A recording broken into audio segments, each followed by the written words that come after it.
Hello guys, मेरे YouTube channel में आपका स्वागत है। मेरा नाम मनमोहन मिश्रा। तो आज मैं आपको इस वीडियो में Invesco India small cap fund का रिव्यू करके बताने वाला हूं। तो वीडियो पूरी डिटेल में होगा। मैं आपको इसमें फंडामेंटल एनालिसिस एक्सेल शीट में करके दिखाऊंगा और मैं आपको लास्ट में कंक्लूजन में ये भी बताऊंगा कि आपको इसमें इन्वेस्टमेंट करना चाहिए और नहीं करना चाहिए, और अगर आपको इसमें इन्वेस्टमेंट करना चाहिए तो कितने साल तक करना चाहिए। तो मेरे चैनल को सब्सक्राइब जरूर कर दीजिएगा। मैं इस वीडियो आता है तो चलिए शुरू करते हैं। तो जैसा कि अब मेरे यहाँ पे स्क्रीन पे देख पा रहे होंगे, Invesco India small cap fund, इसका अगर आप लॉन्च ऑन डेट देखें तो 30 अक्टूबर 2018 है। मतलब अगर आप देखें इस फंड को लॉन्च होते होते 5.8 इयर्स हो चुके हैं, और इसका कैटेगरी रिटर्न देखिए 5.8 इयर्स में तो 25.86% तक का मैसिव रिटर्न है। लेकिन इस पर्टिकुलर फंड का रिटर्न अगर आप देखें 5.8 इयर्स में 28.63% तक का रिटर्न है, जो कि बहुत ज्यादा रिटर्न है। मतलब अगर आप देखिए इसने कैटेगरी बीटिंग रिटर्न दे रखा है, और यहाँ पे आगे हमें रिस्क से पता चलेगा कि मतलब रिस्क कितना ले रखा है कैटेगरी कंपैरिजन में, और रिटर्न तो कैटेगरी बीटिंग रिटर्न है, तो यहाँ पे आप पॉजिटिव फीडबैक रहेगा। लेकिन यहाँ पे अगर आप 5 साल का रिटर्न देखिए तो 5.8 इयर्स का है। 5 साल का रिटर्न देखिए कैटेगरी का 32.27% तक का रिटर्न है। लेकिन इस फंड का अगर रिटर्न देखिए 5 साल में तो 31.96% तक का रिटर्न है। मतलब आप मान सकते हैं करीब करीब बराबर ही रिटर्न दे रखा है कैटेगरी के कंपैरिजन में। लेकिन 8 मंथ या 9 मंथ में इनका बहुत डिफरेंस आ गया, मतलब 3% का डिफरेंस आ गया। तो यहाँ पे अगर आप मान लीजिए इन्वेस्टमेंट करते 1000 रुपए तक का कंटिन्यूअसली 5 साल तक, और हर महीने करते, तो आपका जो अमाउंट डिपॉजिट होता 60,000 रुपीज, आपका 60,000 रुपीज 5 साल बाद कन्वर्ट हो गया होता 1,54,000 रुपीज में। मतलब यहाँ का जो पैसा है आपका डबल से भी ज्यादा हो गया है। लेकिन आपने इस फंड में ना इन्वेस्ट करके आपने गोल्ड पे किया होता तो गोल्ड में आपका अमाउंट डिपॉजिट होता 60,000 रुपीज, और 60,000 रुपीज कन्वर्ट होके बन गया होता 89,040 रुपीज में। मतलब आप यहाँ पे देख पा रहे होंगे कि मतलब जो इन्वेस्टमेंट की ताकत आपको दिख रही होगी। मतलब गोल्ड में आपका पैसा यहाँ पे डबल नहीं हुआ है, और इस पर्टिकुलर फंड में आपका पैसा डबल से भी ज्यादा हो गया है। लेकिन अगर आप एफडी में करते तो एफडी में आपका जो अमाउंट डिपॉजिट होता 5 साल में 60,000 रुपीज, और 60,000 रुपीज कन्वर्ट होके बन गया होता 72,007 रुपीज में 5 साल बाद। तो देख पा रहे सिर्फ 12,000 रुपए ही बढ़ा है अगर आप एफडी में करते। तो यहाँ पे आपको दिख पा रहा होगा कि मतलब गोल्ड जो है वो एफडी से बेटर है, और आपका इन्वेस्टमेंट कोई पर्टिकुलर फंड में आपका उससे भी बेटर है। तो ये आप इन्वेस्टमेंट की ताकत होती है, इसलिए इन्वेस्टमेंट करना क्यों जरूरी होता है आपको समझ आ रहे होंगे ये वीडियो देख के। अब यहाँ पे रिटर्न वर्सेस कैटेगरी की बात करें तो यहाँ पे रिटर्न अबव एवरेज है, क्योंकि देखिए कैटेगरी बीटिंग रिटर्न है तो डेफिनेटली अबव एवरेज रिटर्न है ही। अब यहाँ पे रिस्क वर्सेस कैटेगरी की बात करें तो एवरेज रिस्क है। यहाँ पे हमें रिस्क और रिटर्न का रेशियो जब हम देखेंगे तो उससे ही पता चलेगा कि यहाँ पे जो रिस्क है वो एवरेज कैसे है। तो यहाँ पे आप देख पा रहे हैं कि रिस्क एंड रिटर्न रेशियो जो है वो 3 साल का, लास्ट 3 साल का निकाला है। तो इसका बीटा अगर देखा जाए इस फंड का 0.8 है, और कैटेगरी का जो है 0.8 है। तो आपका बीटा बेसिकली होता क्या है, बीटा आपका बताता है कि volatility with respect to its benchmark. जी हाँ, आपका ये पर्टिकुलर फंड कितना वॉलेटाइल है उससे आपको पता चलता है। तो इसमें अगर आप देख पा रहे हैं कि 1 से नीचे होना चाहिए, तो ये पर्टिकुलर फंड का 1 से नीचे है। लेकिन अगर आप देखें कैटेगरी और इस फंड का तो बराबर ही बीटा है। और स्टैंडर्ड डिविएशन की बात करें तो स्टैंडर्ड डिविएशन का फुल मीनिंग होता है कि मतलब मान लीजिए आपका एक एवरेज रिटर्न 15% या 20% है, तो उससे प्लस कितना परसेंट आपको इस साल मिलने के चांसेस है, उससे माइनस कितना परसेंट आपको इस साल मिलने के चांसेस है।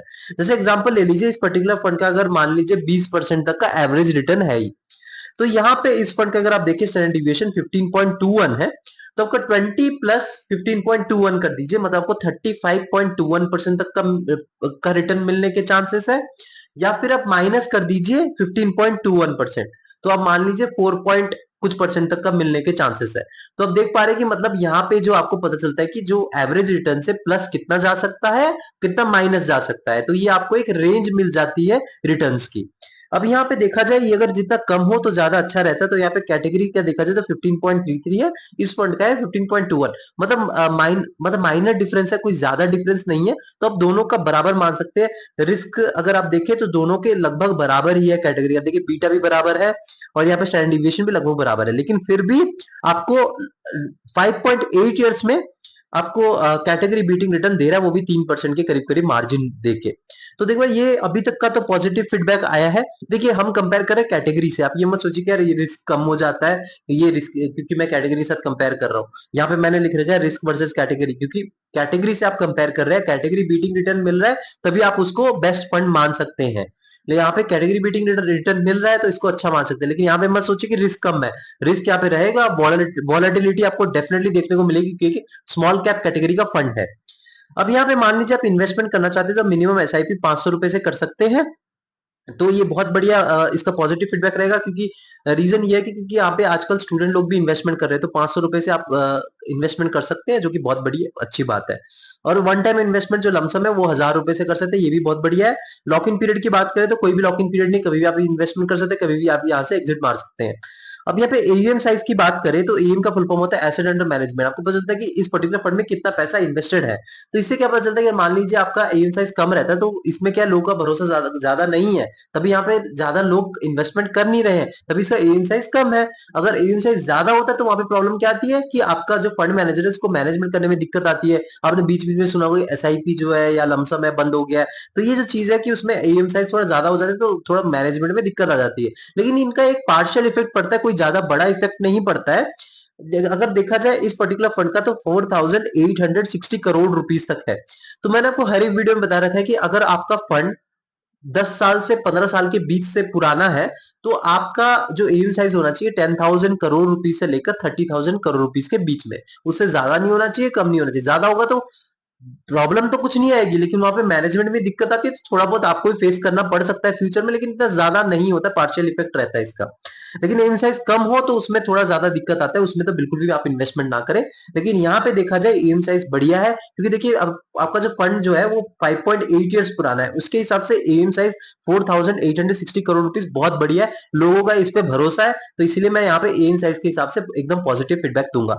अब यहाँ पे एक्सपेंस रेशियो की बात करते हैं। एक्सपेंस रेशियो बेसिकली क्या होता है कि आप मैनेजमेंट फीस दे रहे हैं। देखिए आप तो दिमाग लगा नहीं रहे, दिमाग लगाने वाले आपके फंड मैनेजर्स है, वो लगा के आपको इन्वेस्टमेंट करवा के आपको रिटर्न दिलवा रहे हैं, तो उनको एज ए मैनेजमेंट फीस देना पड़ता है। तो यहाँ पे मैनेजमेंट फीस 0.41% है। मैंने आपको हर एक वीडियो में बता रखा है कि 1% से नीचे होना चाहिए, क्योंकि देखिए लॉन्ग रन में 1% भी लाखों करोड़ों का डिफरेंस बना देते हैं जब आप प्रॉफिट का मैनेजमेंट फीस में देते हैं एज ए फीस। तो यहाँ पे अगर मैंने जो क्राइटेरिया सेट कर रखा है 0.7% से नीचे होना चाहिए, क्योंकि देखिए 0.1 या 0.9 या 0.8 भी बहुत ज्यादा हो जाता है। लॉन्ग टर्म के अगर आप देखेंगे तो लाखों करोड़ों का डिफरेंस बन जाता है। तो यहाँ पे 0.41% है, जो कि एकदम बहुत ही बढ़िया एक्सपेंस रेशियो, मैंने यहाँ पे पॉजिटिव फीडबैक रहेगा। टैक्स इन्फॉर्मेशन की बात करें, अगर मान लीजिए आपने एक साल से पहले प्रॉफिट बुकिंग करके एग्जिट मार लिया तो आपको 20% तक का टैक्स देना पड़ेगा प्रॉफिट पे। तो मान लीजिए आपने एक साल के बाद एग्जिट मारा तो आपको 12.5% तक का टैक्स देना पड़ेगा प्रॉफिट पे, अगर आपका 1,25,000 से ज्यादा प्रॉफिट हो रहा है और अगर आप इंडियन इनकम टैक्स स्लैब में आते हैं तो। और मान लीजिए आपने एक साल पहले एग्जिट मार लिया तो आपको 1% तक का एग्जिट लोड देना पड़ेगा, एक साल के बाद आपने एग्जिट मारा तो आपको एग्जिट लोड देने की जरूरत नहीं है। अब सबसे मेन बात कहते हैं वो है मार्केट कैपिटल। तो मार्केट कैपिटल में देखें तो मिड कैप का अगर आप देखें तो 23.03% तक का एलोकेशन है। स्मॉल कैप में 71.47% तक का एलोकेशन है। लार्ज कैप में 3.94% तक का एलोकेशन है और अदर्स में आपका 1.60% तक का एलोकेशन है। तो एलोकेशन के मामले में देखा जाए तो इन्होंने थोड़ा सा कम रिस्क लेने की कोशिश करी है, लेकिन ज्यादा मतलब रिस्की है। देखिए यहाँ पे 71.47% तक का स्मॉल कैप मतलब छोटी कंपनी में इन्वेस्टमेंट है, तो डेफिनेटली एक रिस्की फंड है। लेकिन यहाँ पे मिड कैप में इन्होंने 23 जो कि बहुत ज्यादा मेजर इन्होंने अपना पोर्टफोलियो में यहाँ पे भी लगा रखा है मिड कैप में, जो मिडिल बेस कंपनी है। लेकिन मिड कैप भी होती है, मीडियम इन पे रिस्क रहता है। लार्ज कैप पे इन्होंने कम कर रखा है, तो यहाँ पे रिस्की फंड डेफिनेटली है, लेकिन थोड़ा सा रिस्क कम करने मतलब कम करने की कोशिश में इन्होंने स्मॉल कैप का एलोकेशन कम कर रखा है। लेकिन देखिए अगर आप कई सारे स्मॉल कैप के फंड देखेंगे उनमें 80 से 85% तक का एलोकेशन स्मॉल कैप में होता है, लेकिन यहाँ पे जो है उन्होंने मिड कैप में कर रखा है 23%, इसीलिए स्मॉल कैप थोड़ा कम कर दिया है। तो ये एक आप मान सकते हैं कि थोड़ा सा रिस्क लेने कम लेने की कोशिश करिए, लेकिन फिर भी रिस्की फंड है, क्योंकि मिड कैप भी एक रिस्की स्टॉक्स रहते हैं उसके जो भी मतलब फंड में रहता है। तो यहाँ पे मार्केट कैपिटल के मामले में मैं बोलूंगा कि देखिए स्मॉल कैप फंड है तो डेफिनेटली यहाँ पे रिस्क रहेगा, तो इसलिए मैं पॉजिटिव फीडबैक दूंगा। अगर कोई दूसरा फंड होता तो मैं यहाँ पे नेगेटिव फीडबैक देता, लेकिन स्मॉल कैप फंड है तो डेफिनेटली थोड़ा जितने से ज्यादा रिस्क कम कर सकते हैं उतना उन्होंने कोशिश की है, तो इसमें मैं कोई नेगेटिव फीडबैक नहीं दूंगा। अब सेक्टरल एलोकेशन की बात करें तो फाइनेंशियल सर्विसेज में इनका 25.23% का एलोकेशन है। इंडस्ट्रियल सेक्टर में 19.05% का एलोकेशन है।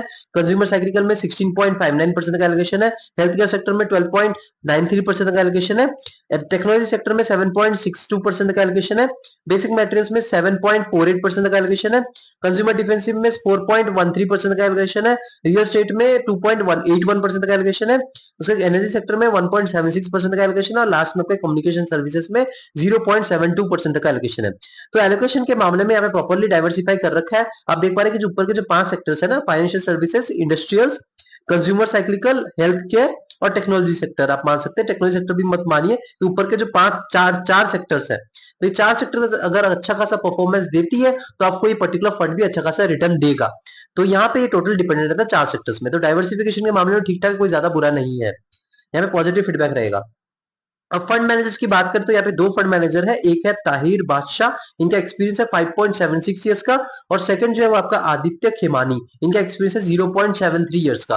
तो देखा जाए यहाँ पे एक्सपीरियंस के मामले में एक फंड मैनेजर ज्यादा एक्सपीरियंस होना जरूरी होता है। तो यहाँ पे एक फंड मैनेजर ज्यादा एक्सपीरियंस है, और इनका हिस्ट्री ट्रैक कर सकते हैं, आपको पता चल सकता है कि मतलब हाँ इन्होंने पास रिटर्न कैसे दिलवा रखे हैं, इनका बैकग्राउंड कैसा है, इनकी स्ट्रेटेजी क्या रहती है फंड में इन्वेस्टमेंट करना।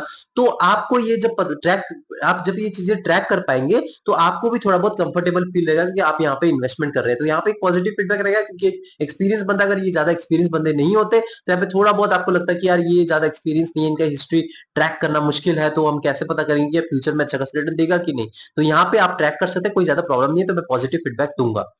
अब यहाँ पे रेटिंग की बात करते हैं, यहाँ पे 3/5 रेटिंग दे रखा है, क्योंकि इससे भी कुछ कुछ अच्छे आपको स्मॉल कैप फंड मिल जाएंगे। जैसे एग्जांपल ले लीजिए आपका एक्सिस स्मॉल कैप फंड, आपका क्वांट स्मॉल कैप फंड, आपका Nippon India small cap fund, Bank of India small cap fund, Canara Robeco small cap fund. तो ये जो स्मॉल कैप फंड्स है, इनसे भी बेटर थोड़े बहुत है, अगर आप उनके बारे में रिसर्च करें तो कर सकते हैं। लेकिन ये भी फंड अच्छा खासा फंड है, कोई ज्यादा बुरा फंड नहीं है, लेकिन एक रिस्की फंड है। देखिए स्मॉल कैप फंड के, आप स्मॉल कैप में इन्वेस्टमेंट तभी करते हैं क्योंकि आप रिस्क लेने की कैपेसिटी रखते हैं, रिस्क तब लेने की कैपेसिटी रखिए तभी आप इस स्मॉल कैप फंड में इन्वेस्टमेंट करें।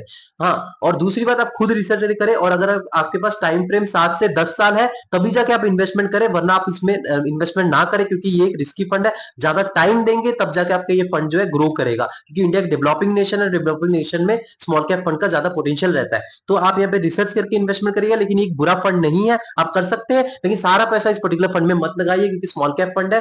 कुछ पैसा आप लार्ज कैप पे, या फिर फ्लेक्सी कैप, या फिर आप कोई दूसरे में अपना रिस्क एपिटाइट के हिसाब से आप रिसर्च करके इन्वेस्टमेंट कर सकते हैं। तो मेरे चैनल को सब्सक्राइब जरूर कर दीजिएगा। मैं चैनल आता हूँ। Thank you.